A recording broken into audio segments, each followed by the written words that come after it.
Visakha RK బీచ్లో shopping mall కోసం 14 ఎకరాల భూమిని కేటాయించడం పట్ల కమ్యూనిస్టులు ఆందోళన వ్యక్తం చేస్తున్నారు.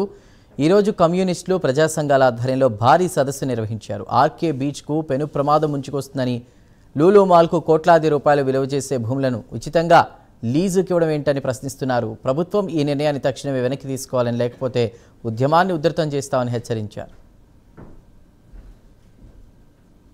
పట్టణంలో బీచ్కి చాలా దగ్గరలో చాలా ఆహ్లాదమైన జాగాలో 15 ఎకరాలకి పైగా ఉన్న ఈ స్థలాన్ని లులు గ్రూప్కి మాల్ కట్టడానికి ఇవ్వడం చాలా హాస్యాస్పదం అని అనిపిస్తున్నది.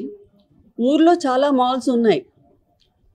ఇంత వాల్యుబుల్ ల్యాండ్ సిఆర్జెడ్లో ఉన్నది. మనకి సెక్యూరిటీ ఇష్యూస్ ఉన్నాయి. విశాఖపట్నంలో నేవీ ఉంది.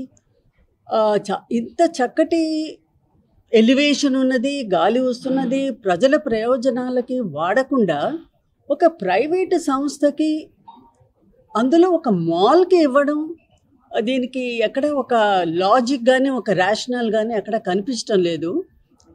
ప్రజాప్రతినిధులు ఉన్నవాళ్ళు ప్రజల యొక్క అవసరాల కంటే కమర్షియలైజేషన్ ఎక్కువ చేస్తున్నారా అని చాలా ఒక అనుమానం గట్టిగా వస్తున్నది. ఇన్ని మాల్స్ ఉండగా ఇంకా వాల్యూ అడిషన్ మనకేమొచ్చింది లూలు వల్ల? ఇదే చూడండి, ఒక పేదవాడు ఒక చిన్న బడ్డీ కొట్టు కట్టుకుంటే తీసేస్తారు. ఒక కుటుంబం దాని మీద డిపెండ్ అయ్యి వాడు సర్వైవ్ అయితే అది తీసేస్తారు. ఒక ఫారిన్ నుంచి వచ్చిన ఒక సంస్థకి ఇంత పెద్ద జాగా, ఇంత ప్రైమ్ లొకేషన్లో ఇంత వాల్యుబుల్ ల్యాండ్ ఇచ్చేసి ఏ విధంగా ఇది ప్రజలకి